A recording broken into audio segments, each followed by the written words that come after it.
Assalamualaikum warahmatullahi wabarakatuh. Selamat pagi dan salam sejahtera buat kita semuanya. Selamat bertemu kembali dalam mata kuliah Rekayasa Interface, di mana untuk pertemuan ini kita sudah memasuki minggu yang ke-7.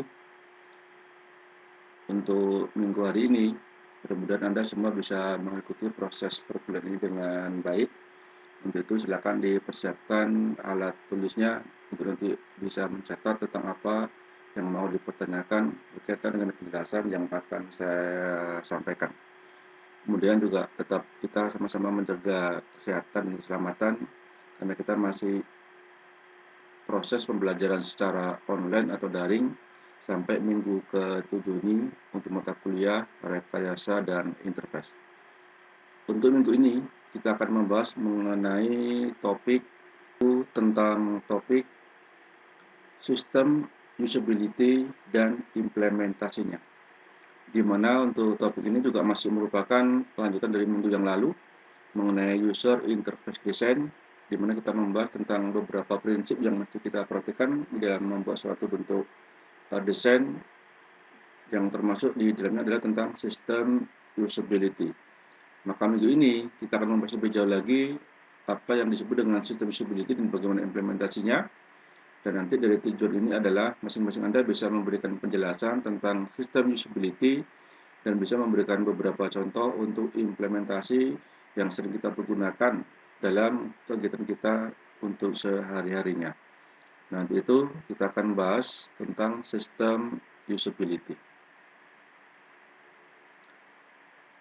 Dalam user interface harus memiliki sistem usability. Saya yakin Anda pernah mendengar kata-kata ini, apa itu yang disebut dengan sistem usability. Sistem usability adalah merupakan hasil dari rekayasa interface yang memiliki kemampuan penggunaan, digunakan atau diimplementasikan untuk membantu kegiatan manusia dalam semua bidang kegiatan.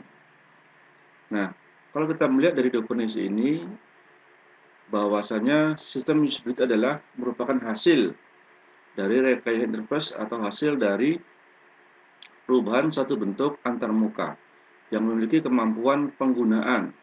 Maka artinya adalah hasil dari yang kita buat tentang perubahan antarmuka tersebut harus mampu untuk dipergunakan.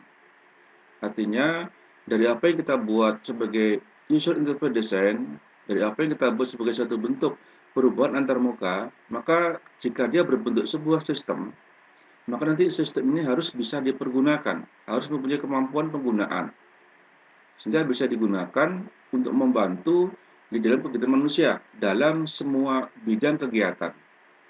Nah, maka untuk ini harus Anda ingat kembali tentang 3 hal hasil dari sistem rekayasa interface yang kita jelaskan di minggu yang lalu, bahwasanya rekayasa interface tersebut harus mudah digunakan. Yang pertama mudah digunakan, yang kedua aman, dan yang ketiga adalah efisien dan efektif. Nah, hasil ini nantinya jika dia dibuat dalam sebuah sistem, maka sistem itu akan bisa membantu kita dalam kegiatan. Tentu kegiatan yang dilakukan adalah kegiatan dalam semua bidang.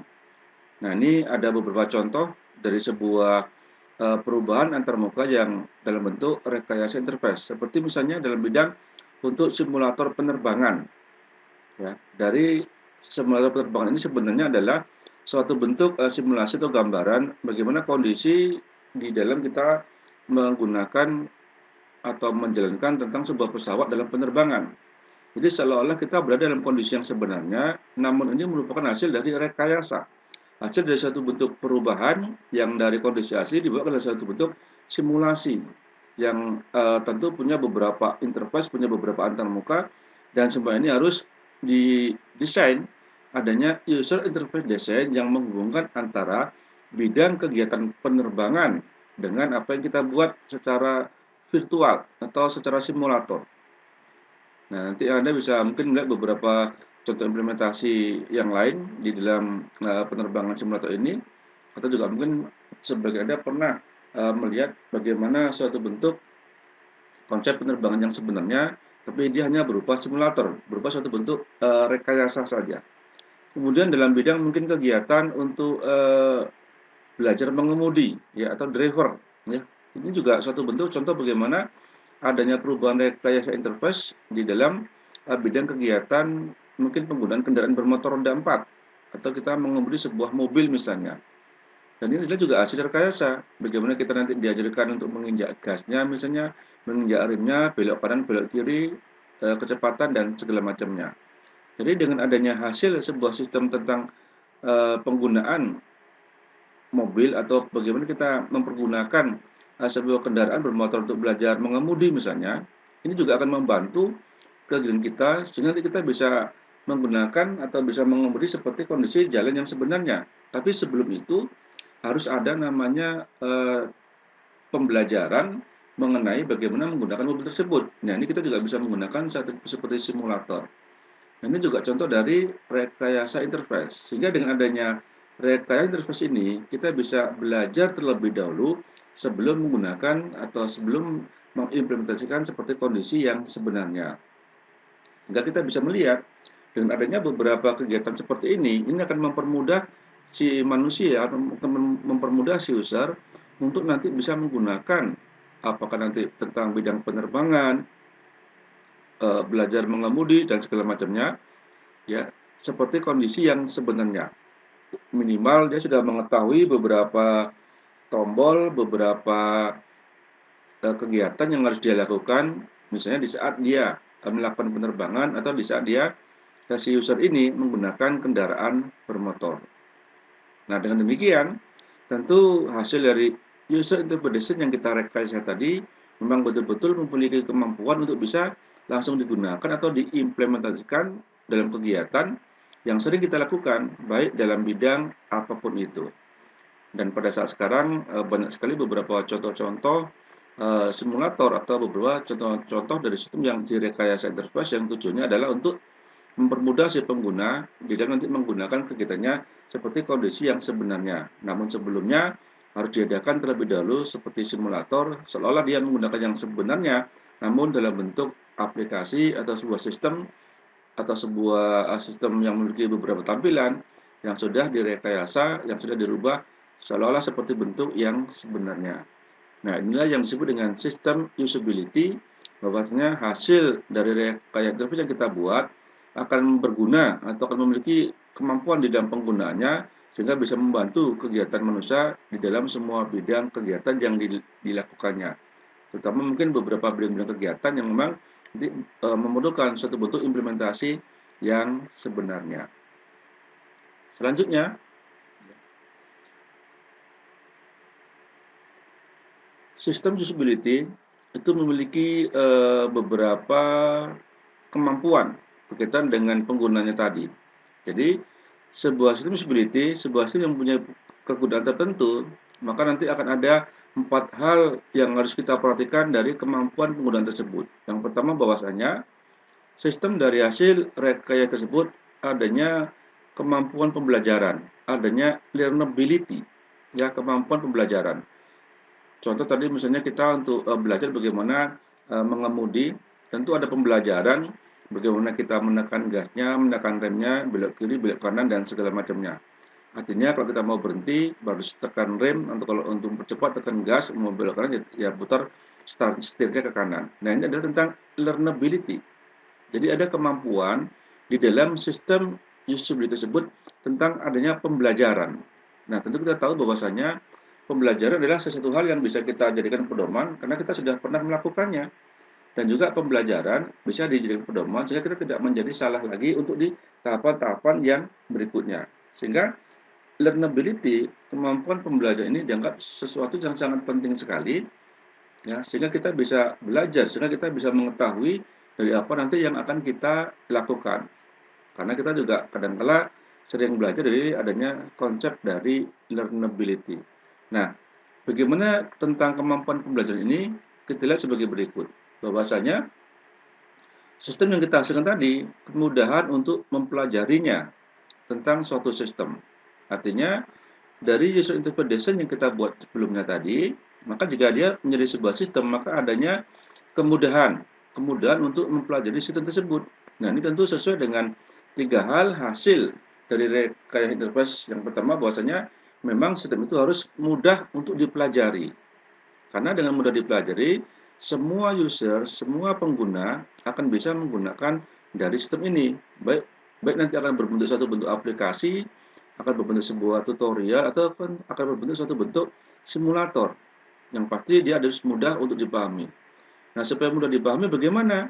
Ya tentu adanya perintah-perintah yang jelas, adanya tombol-tombol yang diberikan instruksi yang jelas, dan juga ada tata cara penggunaan dari sistem tersebut. Sehingga dengan demikian, seorang user jika mengalami kesulitan, maka dia bisa kembali lagi melihat pedoman, melihat panduan yang ada di dalam sistem tersebut, atau melihat bagaimana satu sistem tersebut memiliki catatan-catatan tersendiri. Nah, dengan demikian, tentu akan lebih mudah dipahami oleh si pengguna tadi. Maka, kemampuan pertama dari sebuah sistem seperti itu adalah adanya kemampuan pembelajaran atau learnability, di mana sistem tersebut memiliki beberapa kemudahan. Yang kedua, tentu kalau dia mudah digunakan, maka si user akan cepat menguasai atau dia akan cepat menjadi mahir, karena dia akan hafal. Misalnya, untuk tanda stop itu ya diberi huruf S misalnya, kemudian dilingkari huruf merah, maka dia adalah berhenti. Atau misalnya untuk tanda keluar diberi sebuah simbol silang merah, dilingkari, maka juga sebuah pembelajaran di mana konsepnya harus secara konsisten, tetap. Sehingga si pengguna nanti apabila dia menjumpai kata sebuah S, berarti dia dilarang berhenti di situ, berarti dilarang stop. Kalau dia tanda silang, berarti dia harus keluar atau tidak boleh masuk dan segala macamnya. Nah, dengan demikian, maka dia akan lebih mudah paham, lebih mudah menguasainya, karena memang perintah, tombol, atau simbol yang digunakan di dalam sistem tersebut jelas dan tidak berubah-ubah. Nah, dengan demikian, tentu ini juga akan mempermudah penggunaannya, sehingga kalau mudah penggunaannya, maka akan muncul satu bentuk ingatan yang lebih baik, sehingga user menjadi lebih cepat, lebih mudah mengingatnya, sehingga lebih cepat dia untuk bisa menguasainya. Dan tentu untuk lebih mudah menguasai, harus adanya suatu bentuk petunjuk yang lebih jelas, harus adanya perintah yang tidak berubah-ubah dari satu perintah ke perintah yang lainnya, sehingga ada tetap atau konsisten dari perintah tersebut. Contoh misalnya, kita dalam sebuah user interface design, sebuah sistem yang berbasis kepada Windows, itu akan selalu muncul tanda silang, maximize, dan minimize. Sehingga kalau kita mau meminimaliskan dan tidak mau menampilkan, cukup klik yang minimize. Kalau ingin menampilkan kembali, cukup yang maximize. Dan kalau kita tidak ingin menggunakan lagi, cukup yang klik tombol silangnya. Nah, tentu perintah yang seperti ini akan mudah diingat oleh siapapun itu yang akan menggunakan dari sistemnya. Jadi yang pertama kemampuannya adalah di situ tersebut harus punya learnability, kemampuan pembelajaran yang bisa dipelajari, yang bisa diambil suatu bentuk pedoman, sehingga si user lebih mudah dan lebih cepat mempelajarinya karena dia memang ingat dengan beberapa perintah yang memang lebih jelas, kemudian tidak berubah, dan mungkin bisa dibaca oleh semua user. Jadi pertama adalah tentang learnability untuk sistem usability. Adanya kemampuan pembelajaran dari sebuah sistem yang kita buat sebuah desain untuk nanti bisa diimplementasikan. Yang kedua, adanya throughput atau tolok ukur keluaran. Ya. Jadi sistem yang kita buat, kita juga bisa memperkirakan throughput-nya, keluarannya ini dalam bentuk apa. Jadi ada ukurannya. Ya, jadi harus ada standar keluarannya, sehingga apa yang nanti kita buat ke dalam sistem ini yakin akan bisa dipergunakan oleh orang banyak dan yakin bisa memberikan satu bentuk output seperti yang apa kita rencanakan, seperti apa yang kita desain sebelumnya. Output atau tolok ukur keluaran. Nah, dengan throughput di sini, hasil dari sistem yang kita buat dari user interpretation tersebut, kita bisa melihat apa-apa saja yang bisa dijadikan satu bentuk keluaran dari sebuah sistem yang kita lakukan. Apakah nanti bisa dicetak menggunakan printer, kemudian ditampilkan pakai infrakus, disimpan dalam media penyimpanan internal maupun eksternal, misalnya flash disk dan segala macamnya. Maka dengan throughput ini juga akan mempermudah dalam penggunaan si user tadi, sehingga keluarannya bisa lebih jelas, sehingga outputnya bisa lebih didapatkan secara lebih mudah.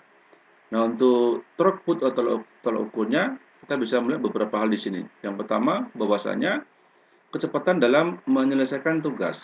Nah, tentu ini juga jadi satu bentuk ukuran. Artinya, jika kita menggunakan sistem tersebut, ada waktu, ada throughput-nya, ada teluk ukurnya, kapan kita bisa menyelesaikan tugas tersebut. Jadi ada standarnya, ada ukurannya, sehingga apa yang kita kerjakan memang betul-betul lebih efisien dan lebih efektif dari segi waktunya. Sehingga dengan demikian ini akan membuat si pengguna akan lebih terus menggunakannya karena memang dari segi kecepatannya ini bisa lebih cepat dari yang sebelumnya. Dan misalnya kalau kita membuat sebuah user interface design di dalam aplikasi tertentu, ya contohnya adalah tentang aplikasi apakah termasuk dalam Gojek, GoFood, dan segala macamnya. Sehingga apa yang kita perlukan nanti lebih cepat di dalam proses kegiatannya.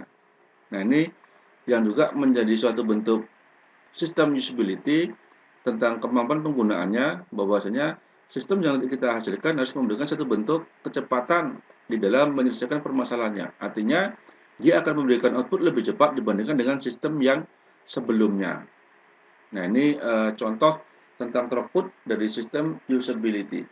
Sebagai contohnya misalnya, berkaitan dengan sistem usability ini kalau kita lihat, kita mungkin pernah melihat di pom bensin, kan ada suatu bentuk tombol-tombol tertentu, misalnya ada tombol F1, F2, F3, dan segala macamnya. Artinya, untuk kita bisa mengisi sebuah minyak bensin, kan gitu misalnya kan ada 10.000, ada 15.000, ada 17.000, ada 50.000, misalnya juga ada 59.000. Artinya di dalam desain tampilan tersebut ada tombol-tombol tertentu yang mewakili dari nilai angka tersebut, misalnya F1 untuk 10.000, F2 untuk 15.000, misalnya F3 untuk 20.000.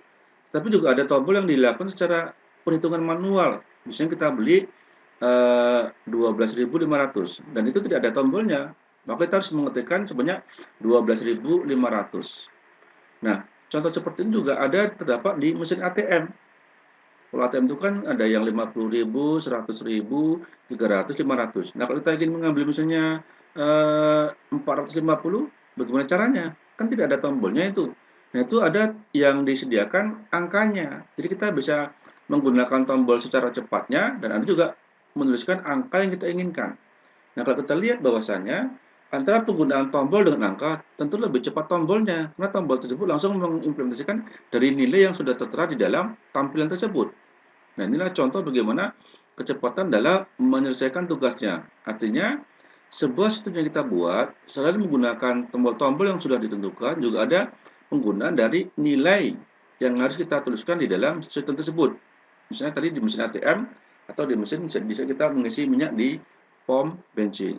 Nah, dengan demikian maka ada throughput-nya, ada tolak ukur keluarannya, mana yang ingin lebih cepat atau mana yang ingin dituliskan secara manual dengan mengetikkan sejumlah nilai di tempat yang sudah disediakan sebelumnya. Nah, ini tentu akan bermudah bagi si user karena dia bisa memilih mau menggunakan sebuah tombol bantu yang sudah ada atau harus mengetikkan secara manual yang disediakan di dalam sebuah tampilan yang sudah tersedia. Misalnya angka-angka tertentu yang tidak terdapat di dalam penggunaan dari tombol-tombol tersebut. Nah, dengan demikian tentu juga nanti akan lebih memudahkan di dalam kita memperbaiki sistem tersebut jika terjadi kesalahan. Karena bisa dikaitkan dengan tombol yang ada, ya, atau dikaitkan dengan nilai-nilai yang ada. Sehingga dengan tolak ukur keluaran di sini kita bisa memperlihat bahwasanya sistem tersebut akan bekerja secara efisien dan efektif sesuai dengan uh, desain, sesuai dengan tampilan yang ada di sistem tersebut. Nah, kemudian berkaitan juga dengan tolak ukur keluaran, juga berapa banyak orang yang dapat memperbaiki jika ada kesalahan. Nah, tentunya semakin sedikit yang bisa memperbaiki, itu juga sistem tersebut semakin baik. Artinya, untuk memperbaiki sebuah sistem yang terjadi kesalahan dalam Reka Enterprise tidak butuh orang yang jumlahnya banyak. Mungkin cukup hanya satu orang atau dua orang saja, maka sistem tersebut bisa langsung diperbaiki. Nah, dan demikian juga bisa dikatakan bahwasanya sistem ini nanti akan mudah untuk diperbaiki, karena mungkin hanya satu orang saja dia bisa memperbaikinya. Makanya juga suatu bentuk bagaimana tolak ukur keluaran dari sistem usability yang dikaitkan dengan rekayasa interface terkhusus dalam bidang user interface design. Maka semakin sedikit orang yang bisa memperbaikinya, sistem tersebut akan memberikan throughput tolak ukur keluaran yang semakin baik.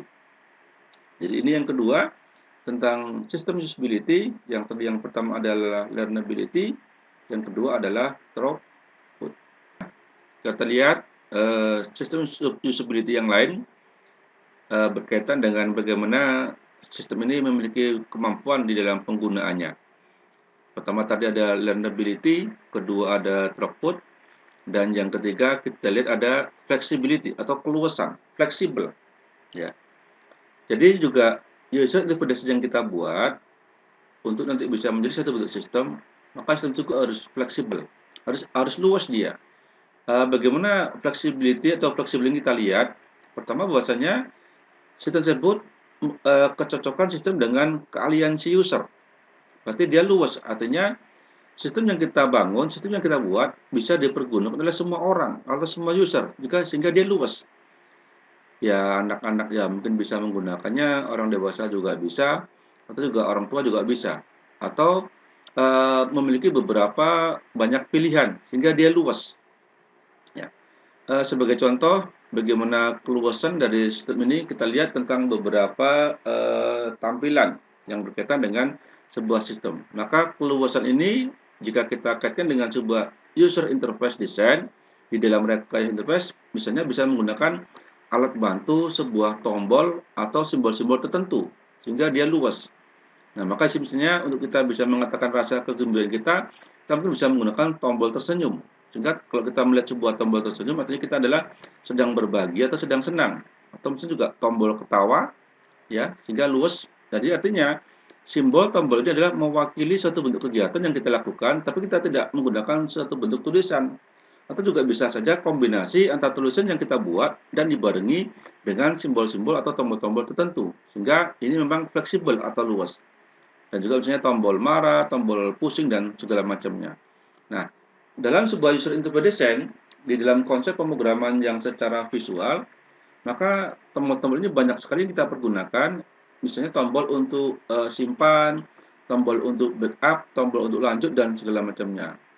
Misalkan tombol untuk lanjut ya, kita bisa menggunakan tanda panah ke kanan, artinya kan kita ke kanan berarti yang berikutnya. Maka di tombol itu bisa kita gunakan sebuah kata next, next, tanda panah ke kanan, atau juga kita bisa memberikan tanda itu adalah untuk kalimat selanjutnya. Maka bagaimana luasnya di sini?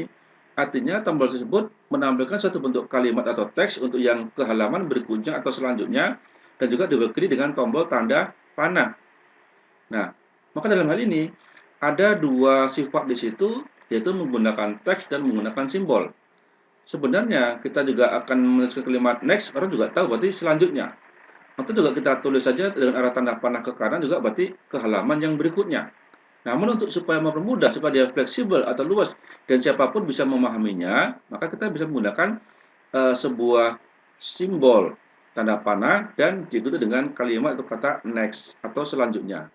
Nah, ini tentu akan lebih mempermudah lagi bagi siapapun nanti yang menggunakan sistem tersebut. Contoh misalnya, kalau Anda memutar sebuah film, memutar sebuah musik dengan menggunakan aplikasi tertentu, itu di tombol bawahnya kan ada bisa selanjutnya, kemudian bisa mempercepat beberapa tahapan, 2, 3, atau 4 tahapan, atau mungkin bisa langsung stop terakhir. Dan itu juga ada beberapa simbolnya, ada panah 1, panah 2, ada tanda pause misalnya, tanda stop, dan segala macamnya.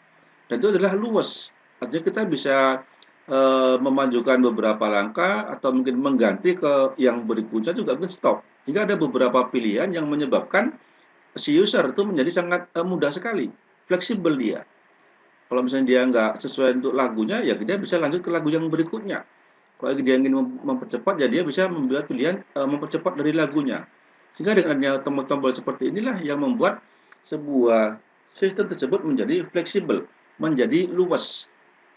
Ya, luas dalam pengertian adalah adanya kecocokan sistem atau kemudahan bagaimana kita menggunakannya terhadap beberapa pemakai. Artinya kita juga memperhatikan karena keahlian user, kepandaian user itu tidak sama. Sehingga kalau dia hanya pahamnya dengan teks, maka dia akan baca teksnya. Kalau dia paham dengan simbol, dia akan baca simbolnya. Begitu dan seterusnya. Berarti dia luas ya, fleksibel. Siapapun bisa lebih mudah untuk bisa mempelajarinya. Nah, ini yang ketiga berkaitan dengan sistem usability. Kemudian yang kedua, dapat diubah untuk kerja yang berbeda berkaitan dengan keahliannya. Nah, contoh misalnya kalau sebuah user interpretation berkaitan dengan kayak interface yang dapat diubah untuk kerja yang berbeda-beda, artinya dia bisa disesuaikan dengan keahlian seseorang, bisa dibedakan atau bisa dipakai di dalam beberapa bidang. Contoh misalnya, kalau Anda belajar tentang audio atau tentang visual audio, itu ada misalnya kalau kita membuat satu bentuk kata, nanti kata-kata itu bisa kita terjemahkan menjadi satu bentuk suara. Dan suara itu nanti bisa diterjemahkan menjadi suatu bentuk bagaimana kata-katanya. Misalnya berkaitan dengan satu bentuk pengucapan. Nah, nanti Anda bisa melihat contoh seperti ini, bagaimana kita menggunakan sebuah kata atau kalimat nanti bisa diterjemahkan ke dalam bahasa Indonesia dan bisa diterjemahkan ke dalam bahasa Inggris. Atau kalau kita menggunakan sebuah kalimat atau percakapan menggunakan bahasa Indonesia, itu juga bisa diterjemahkan ke dalam bahasa Inggris, begitu dan seterusnya. Nah, ini dapat diubah ke unjuk kerja yang berbeda. Atau misalnya sebuah sistem bisa juga berjalan di sistem operasi Windows atau juga bisa berjalan di sistem operasi yang berbasiskan kepada Android, sehingga dia fleksibel. Atau seperti WhatsApp misalnya, bisa berjalan di handphone Android, juga bisa berjalan di laptop yang berbasis kepada Windows. Nah, ini contoh beberapa aplikasi yang sifatnya adalah luas dia atau fleksibel, sehingga dipakai dimanapun dia bisa tetap dipergunakan. Ya, apakah kita nanti menggunakan WhatsApp, menggunakan Instagram, dan yang lain-lainnya. Sehingga nanti juga bisa dipakai di YouTube dan yang lain. Nah, artinya untuk kita bisa membuat satu bentuk perubahan antar muka berkaitan dengan sistem usability, maka nanti apa yang kita hasilkan dia harus fleksibel, harus luas. Selain bisa dipergunakan oleh siapapun, dia juga bisa dipergunakan dengan platform yang berbeda. Di Windows bisa, di Android bisa, atau juga di Linux bisa, di Unix juga bisa. Sehingga dia fleksibel. Digunakan di platform sistem operasi apapun itu, dia akan bisa dipergunakan dan akan bisa dijalankan. Dan dipakai oleh siapapun itu, baik dia paham tentang komputer, dia setengah paham, atau dia bahkan dia paham sekali, atau juga mungkin yang tidak paham, maka dia juga bisa dipergunakan. Maka tadi ini adanya kecocokan sistem dengan keahlian user. Artinya, kepandaian seorang user menggunakan sistem tersebut tidak sama, sehingga dia bisa juga dipergunakan, ya, orang yang tidak ahli pun dia akan bisa menggunakan karena memang perintahnya, tombolnya, tampilannya itu akan mudah dipakai oleh siapapun sehingga dia luas atau fleksibel. Ya, kalau kita contohkan di dalam sebuah user interface desainnya berkaitan dengan kayak interface fleksibel di sini adalah artinya semua tampilan akan memberikan fungsi-fungsinya, semua tampilan akan memberikan satu bentuk kecocokannya. Dan jika kita salah dalam memberikan perintahnya, maka dia akan muncul sebuah pesan, muncul sebuah tampilan apa yang harus kita lakukan. Ini juga contoh dari satu bentuk yang namanya fleksibel. Jadi ada perintah tertentu yang memang jika salah ada tampil sebuah pesan dan juga ada beberapa pilihan yang memang akan memudahkan sesuai dengan keahlian dari si penggunanya. Sehingga bisa dipergunakan oleh semua tingkatan keahlian. Jadi ini adalah flexibility atau fleksibel dari sistem usability. Tadi yang pertama learnability, yang kedua throughput, yang ketiga adalah tentang fleksibel dari sistem yang akan kita pergunakan atau dari sistem yang akan dihasilkan dari rekayasa interface dan bisa digunakan dengan berbagai macam platform atau bidang atau disukai dengan bidang keahliannya. Kemudian yang keempat yaitu perilaku atau attitude. Nah, ini juga harus kita jadikan sebuah perhatian bahwasanya sebuah sistem kalau dia punya nilai pembelajaran, ada kemampuan dari segi tolak ukur keluaran, kemudian dia fleksibel atau luas juga yang keempat harus adanya attitude atau perilaku. Artinya sebuah sistem juga adanya ketentuan tertentu berkaitan dengan perilakunya sehingga dia tidak menjadi sesuatu yang berbeda satu dengan yang lainnya. Jadi ada aturannya begitu. Nah, berkaitan dengan perilaku di sini bahwasanya sistem yang kita buat jika dia dipergunakan oleh si user maka si user akan merasa puas. Bagaimana supaya user merasa puas? Maka sistem yang kita buat adalah yang sebaik mungkin dari segi tampilannya, dari segi susunan kalimat katanya, dari segi gambar-gambarnya, dari segi tombolnya, maka harus ada merasa puas. Maka itu harus adanya ketentuan-ketentuan tertentu bagaimana kita harus menyusun bentuk desainnya, mengatur bagaimana user interface desainnya sesuai dengan apa yang berlaku sesuai dengan apa ketentuan yang nanti akan dipergunakan oleh si user. Sehingga dengan demikian si user dapat merasa puas. Ya, misalnya adanya tombol-tombol untuk kegiatan instruksinya, ada perintah penggunaannya, ada pesan-pesan kesalahannya, atau ada petunjuk di setiap tampilan desainnya dan yang lainnya. Sehingga dengan demikian perilaku ini juga menjadi perhatian penting sehingga siapapun yang memakai tadi akan merasa puas. Maka tadi sebenarnya attitude akan berhubungan dengan fleksibel.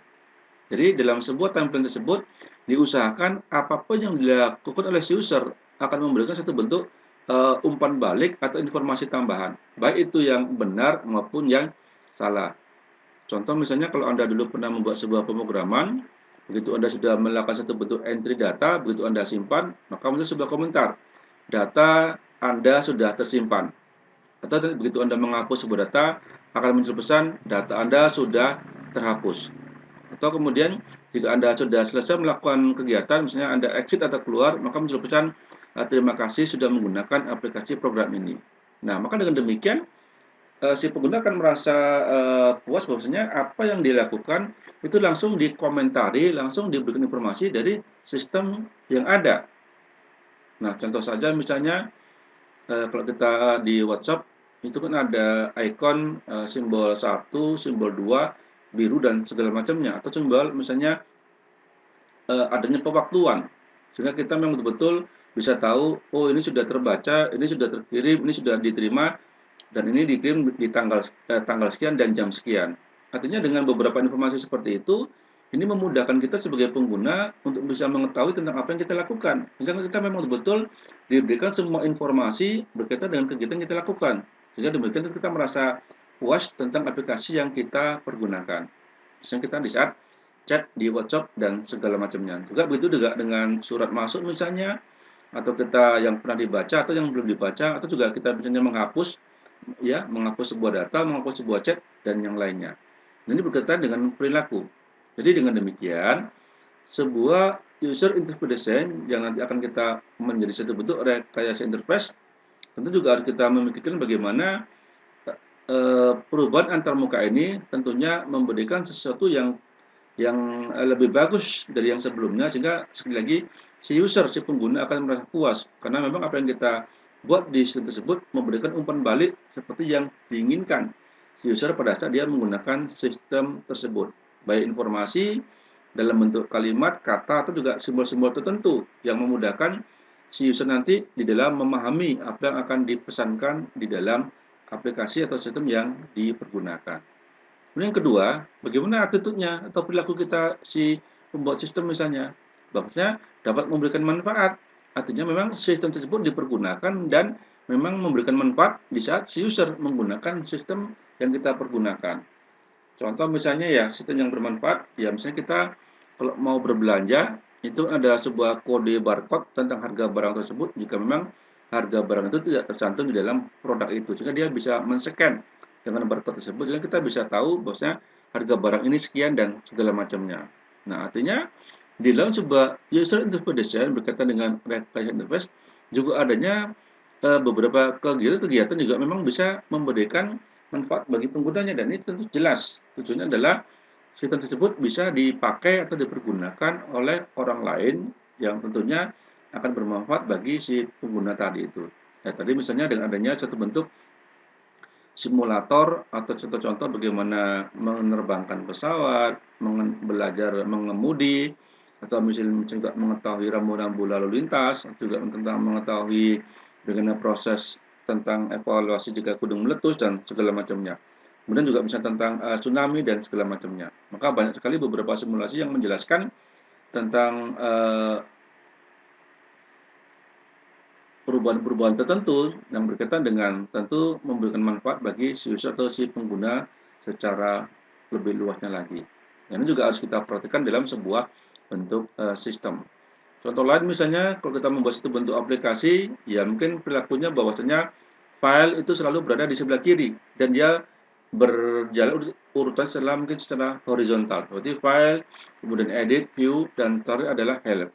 Ini adalah satu bentuk perilaku atau aturan bagaimana kita secara attitude-nya, secara perilakunya si user akan selalu memahami bahwasanya Yang berada di sebelah kiri atas itu adalah file. File itu isinya misalnya ya new, open, save dan segala macamnya. Jadi ini harus punya ketetapan ya, sehingga memang nanti si user tidak mengalami perubahan dari apa yang dilakukan. Ini karena suatu bentuk perilaku. Jadi kalau kita contohkan kepada diri kita sendiri, perilaku adalah sesuatu yang sering kita lakukan dan biasanya itu tidak berubah, atau kalaupun perlu perubahan adalah dalam jangka waktu yang cukup lama. Ini berkaitan dengan perilaku atau kebiasaan kita lah begitu ya. Sehingga kita menggunakan sistem lebih mudah menghafalnya ya, karena memang aplikasinya, bentuknya, tampilannya atau perintahnya ya seperti itu. Ya misalnya tombol save ya untuk menyimpan, tombol exit ya untuk keluar, tombol update ya untuk mengupdate data, tombol add ya untuk menambah data. Nah, begitu dan seterusnya.